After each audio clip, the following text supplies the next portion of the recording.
I thought it was just another ordinary Thursday night. The kind of night you forget before it even ends.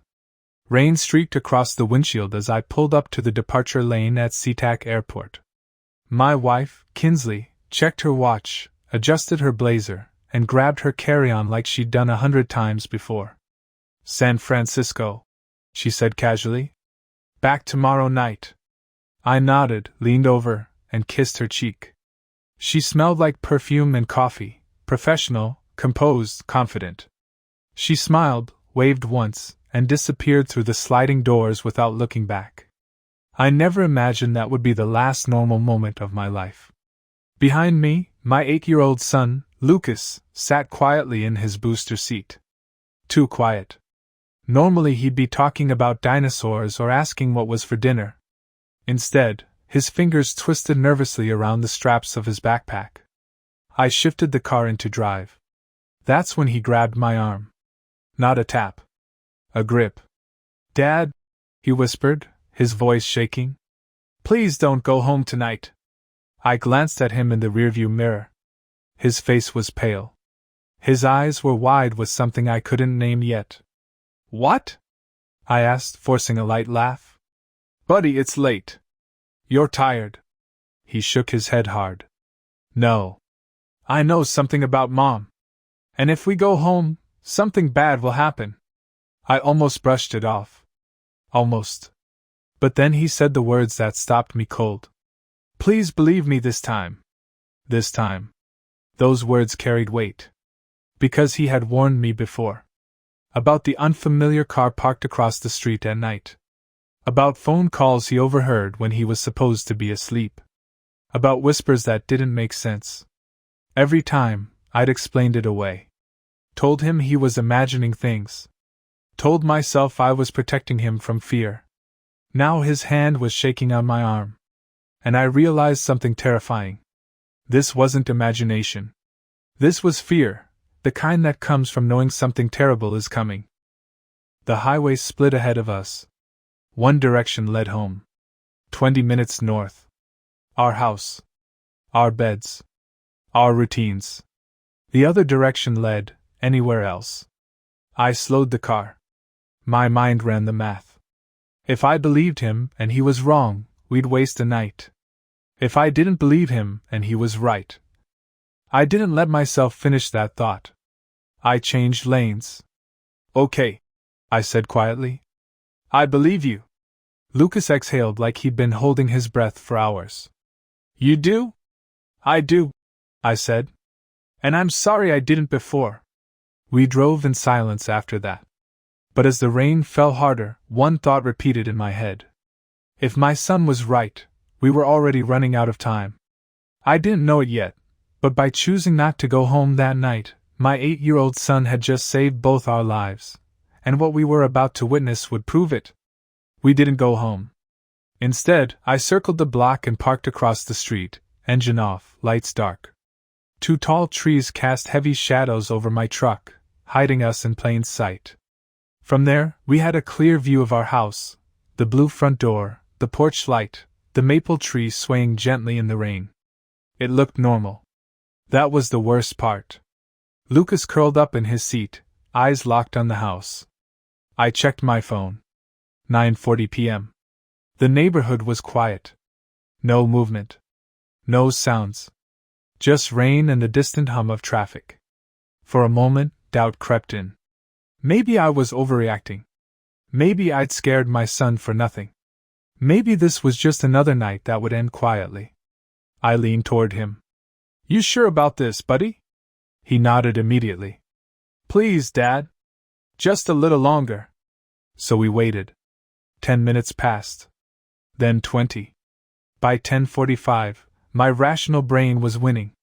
I started to think about how ridiculous this must look. 2 people hiding in a parked car, watching their own house like criminals. That's when Lucas stiffened. Dad, he whispered. Look. A vehicle rolled slowly down the street. No headlights. A dark van, color impossible to tell in the rain, moved past 2 houses, then stopped directly in front of ours.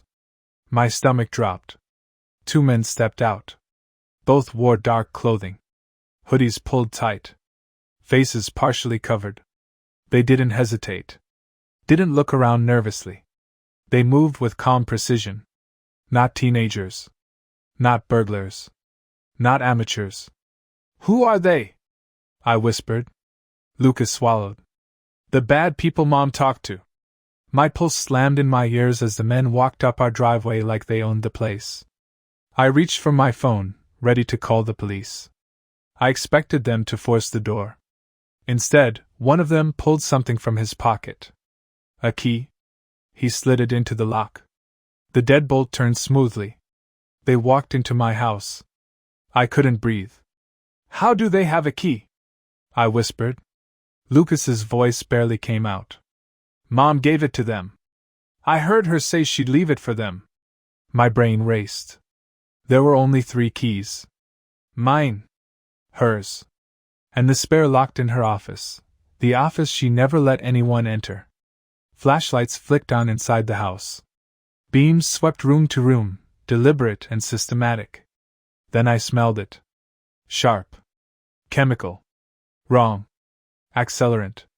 Smoke began curling from the windows, too fast, too evenly.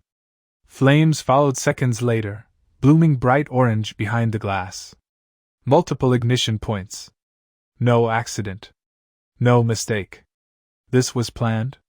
The men walked out calmly, got back into the van, and drove away just as sirens began wailing in the distance. Our house was already lost. Lucas started crying softly. "I told you, Dad." I pulled him into my chest, shaking. "You saved us. You saved our lives. If we'd gone inside. If we'd gone to sleep." I didn't finish that thought. The fire roared higher. And across the street, hidden in the dark, I realized something even more terrifying than the flames. The fire wasn't meant to destroy a house. It was meant to erase us.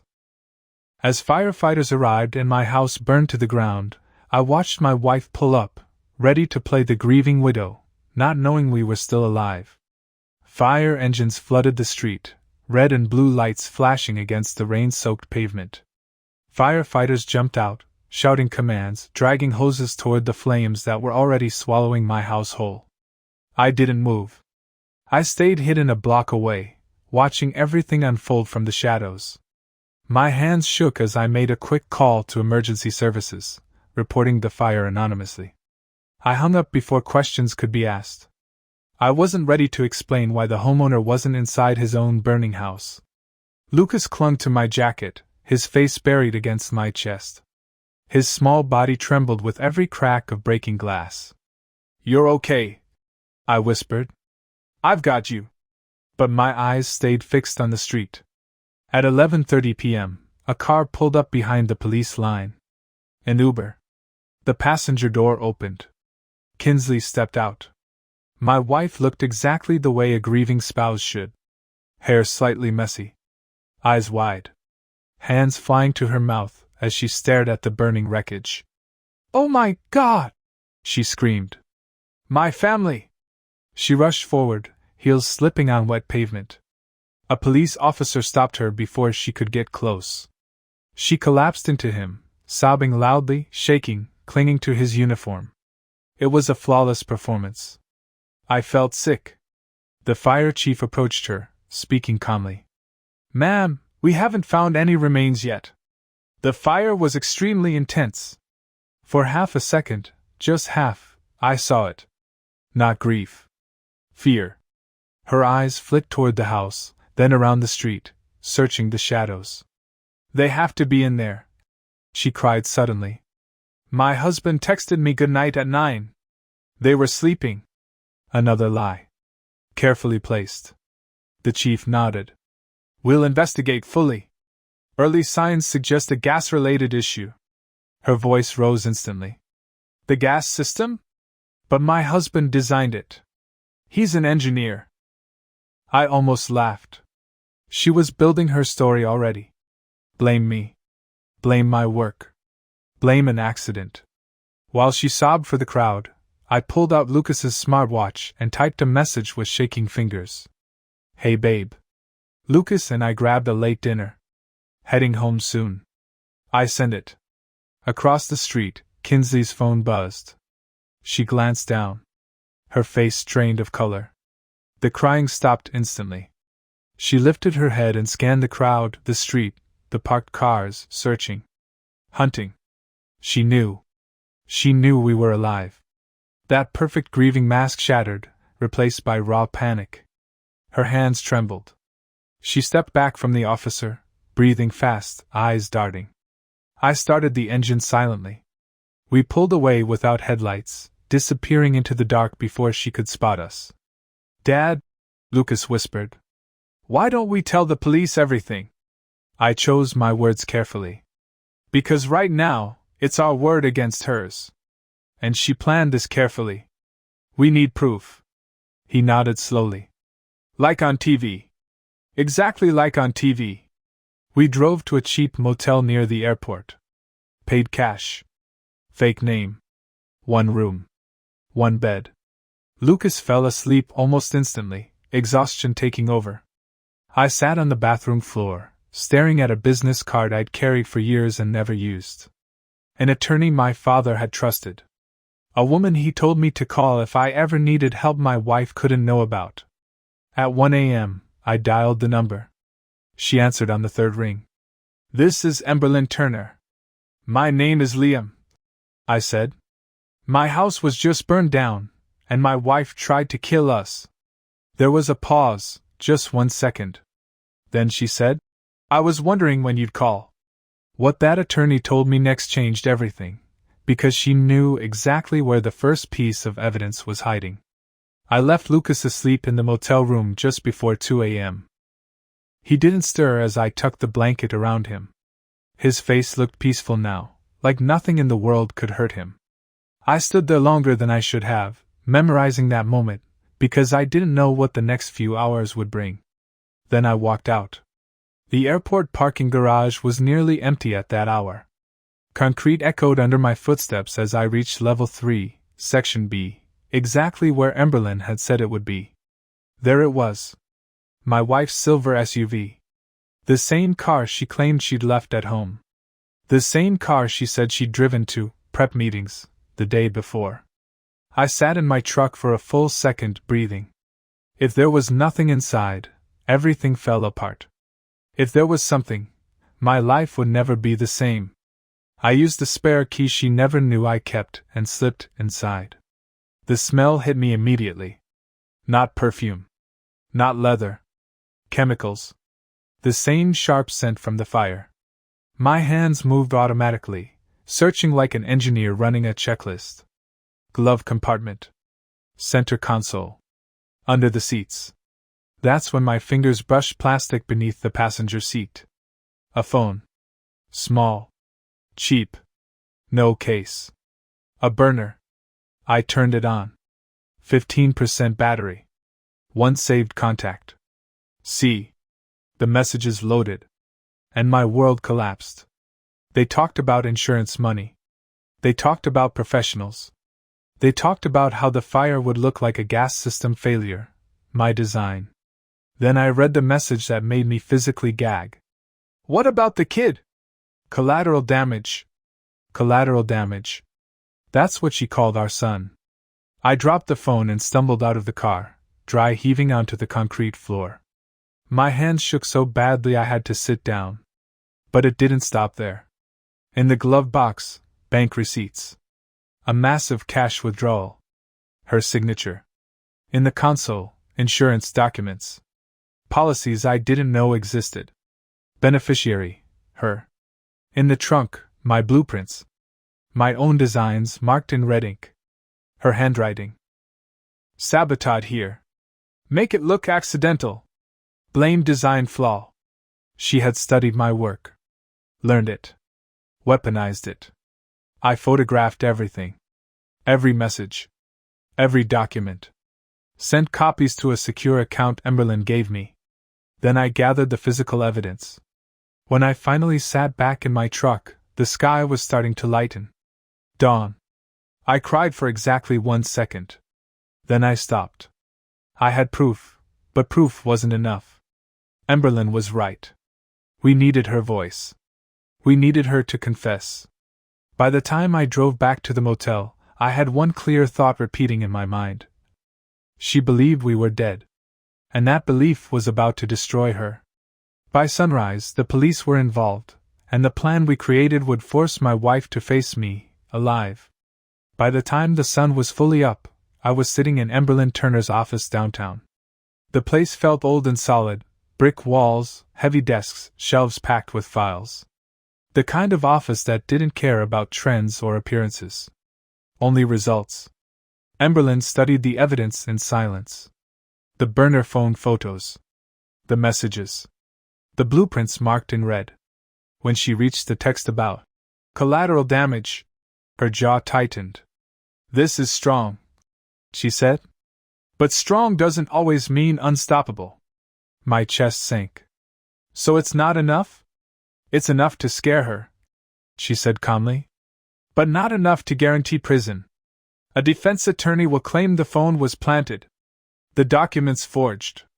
We need something no lawyer can talk away." She looked directly at me. "We need her confession." A knock came at the door. A man stepped inside, mid-50s, calm eyes, posture worn smooth by years on the job. Detective Tom Wilson. He reviewed the evidence with quiet intensity. When he reached the messages about Lucas, he exhaled slowly. "Anyone who plans to kill their own child," he said, "doesn't deserve mercy." Relief hit me harder than I expected. Someone believed us. "Here's the plan," Wilson explained. "We'd meet her in public. Cameras everywhere. Witnesses everywhere. I'd wear a wire. Undercover officers would be scattered through the place. She'd think she was meeting an investigator to identify remains and discuss insurance." "And why would she talk?" I asked. "Because she thinks you're dead," Emberlyn said. "And people confess when they believe the story is over." She typed a message and showed it to me. "Mrs. Harmon, remains were located at the fire site. We need to discuss identification and next steps regarding insurance. Can you meet tomorrow at 10 a.m.? My stomach twisted as she sent it. We waited. 1 second. Then her reply appeared. "Yes." "Where?" She took the bait. The meeting was set for Saturday morning at a busy coffee shop. Detective Wilson showed me how to wear the mic, where to steer the conversation, what phrases to repeat. "Let her explain," he said. "Defensive people reveal everything."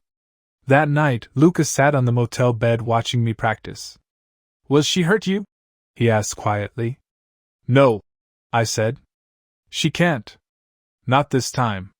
He nodded, trusting me the way I hadn't trusted him before. As he fell asleep, I stared at the ceiling, knowing that in less than 12 hours, I'd be sitting across from the woman who tried to burn our son alive. And she still didn't know we survived. The next morning, I walked into the cafe wearing a wire, and came face to face with the woman who thought I was already dead. I arrived at the cafe 15 minutes early. It was busy, exactly what Detective Wilson wanted. People ordering drinks, laptops open, conversations blending into background noise. Cameras everywhere. Undercover officers scattered throughout the room, pretending to be customers. "Audio check," Wilson whispered through the earpiece. "Clear," I said softly. "Here's the plan," Wilson explained. "We'd meet her in public. Cameras everywhere. Witnesses everywhere. I'd wear a wire. Undercover officers would be scattered through the place. She'd think she was meeting an investigator to identify remains and discuss insurance." "And why would she talk?" I asked. "Because she thinks you're dead," Emberlyn said. "And people confess when they believe the story is over." She typed a message and showed it to me. "Mrs. Harmon, remains were located at the fire site. We need to discuss identification and next steps regarding insurance. Can you meet tomorrow at 10 a.m.? My stomach twisted as she sent it. We waited. 1 second. Then her reply appeared. "Yes." "Where?" She took the bait. The meeting was set for Saturday morning at a busy coffee shop. Detective Wilson showed me how to wear the mic, where to steer the conversation, what phrases to repeat. "Let her explain," he said. Defensive people reveal everything. That night, Lucas sat on the motel bed watching me practice. Will she hurt you? He asked quietly. No, I said. She can't. Not this time. He nodded, trusting me the way I hadn't trusted him before. As he fell asleep, I stared at the ceiling, knowing that in less than 12 hours, I'd be sitting across from the woman who tried to burn our son alive. And she still didn't know we survived. The next morning, I walked into the cafe wearing a wire, and came face to face with the woman who thought I was already dead. I arrived at the cafe 15 minutes early. It was busy, exactly what Detective Wilson wanted. People ordering drinks, laptops open, conversations blending into background noise. Cameras everywhere. Undercover officers scattered throughout the room, pretending to be customers. Audio check, Wilson whispered through the earpiece. Clear, I said softly. My heart hammered as I sat at the table by the window. Every second felt heavy, but I forced myself to breathe normally. 1 second at a time. No pauses. No hesitation. At 10:02 a.m., the door opened. Kinsley walked in. Black dress. Minimal makeup. The image of a grieving widow. She scanned the cafe, looking for the investigator. Then her eyes landed on me. I watched recognition hit her like a wall. Her face strained of color. Her body froze. Someone brushed past her, but she didn't move. Liam? She whispered. Hi, I said calmly. Surprised? She walked toward me slowly and sat down, her hands shaking. The fire, they said no bodies. No bodies because we weren't there, I said. Lucas warned me. Her eyes widened. Lucas? He heard you, I said. The phone calls. The planning. I don't know what you're talking about, she said quickly. I leaned forward. We saw them. 2 men. They used a key. Our key. She swallowed hard. You're accusing me of something horrible. I slid the printed screenshots across the table. Her breath caught. These were in your car, I said. Long-term parking. Burner phone.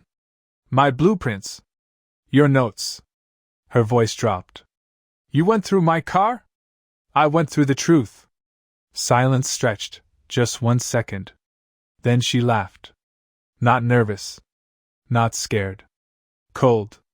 You were always smarter than I gave you credit for, she said. Why? I asked. Just tell me why. She leaned closer. Because I was suffocating. 15 years in a life I never wanted. People around us shifted uncomfortably, but no one interrupted. I married you because you were safe, she continued. Not because I loved you. And the kid. She paused. He was a mistake I couldn't undo. My hands clenched. Say it, I said quietly. Say what you did. Her eyes hardened. I hired 2 men. I gave them the key. I made sure the fire would look like your fault. And Lucas? She shrugged. Collateral damage. The cafe went silent.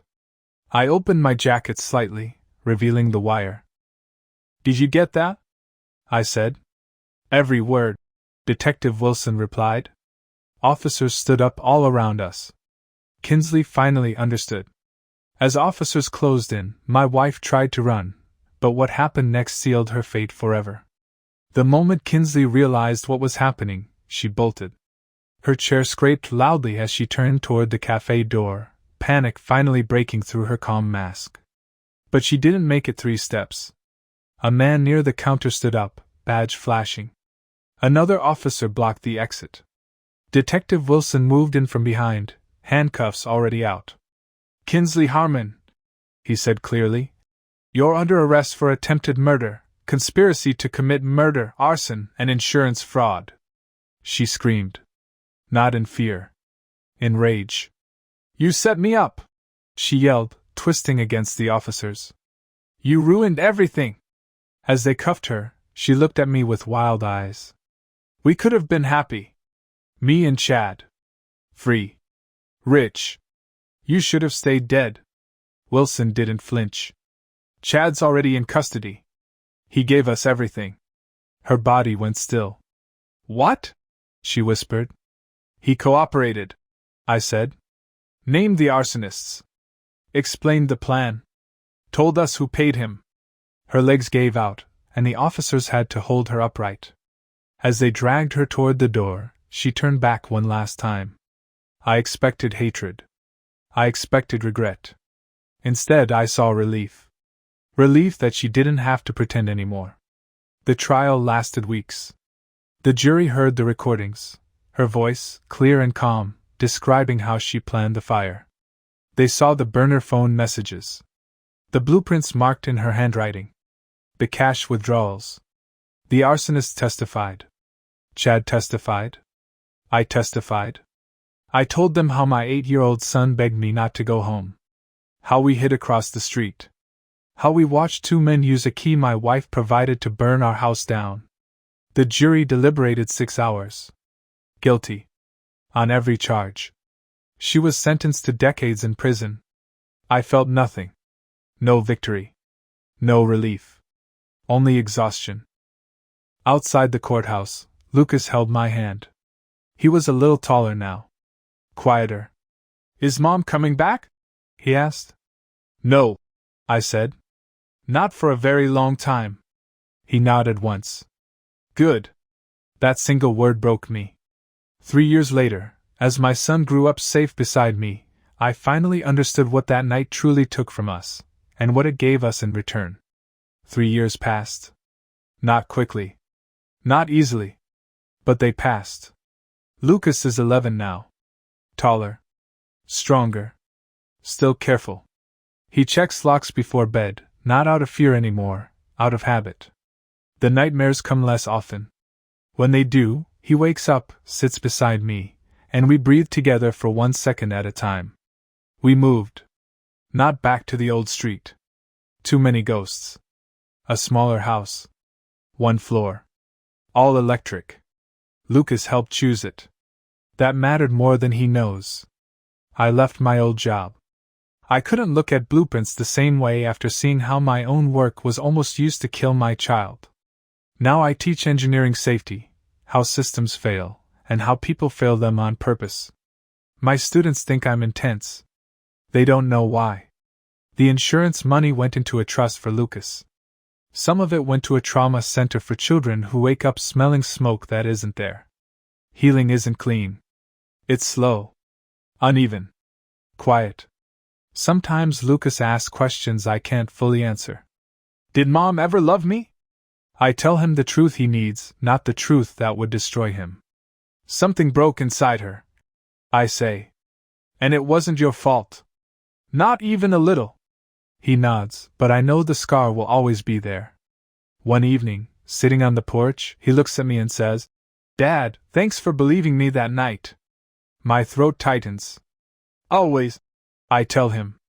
I will always believe you. He smiles. And for the first time, I understand something clearly. The fire took our house. Her betrayal took our innocence. But it didn't take him. It didn't take me. What haunts me isn't the flames or the men in the dark. It's knowing I shared my life with someone who saw us as obstacles. And what saved us wasn't strength or luck. It was an 8-year-old boy who trusted his instincts when I almost didn't. If there's one lesson in all of this, it's simple. Listen when something feels wrong. Listen to your children. And never assume the people closest to you are incapable of harm. We survived. Scarred. Changed. Still here. And every morning I wake up and hear Lucas laughing in the next room, I know we won. That's all that matters.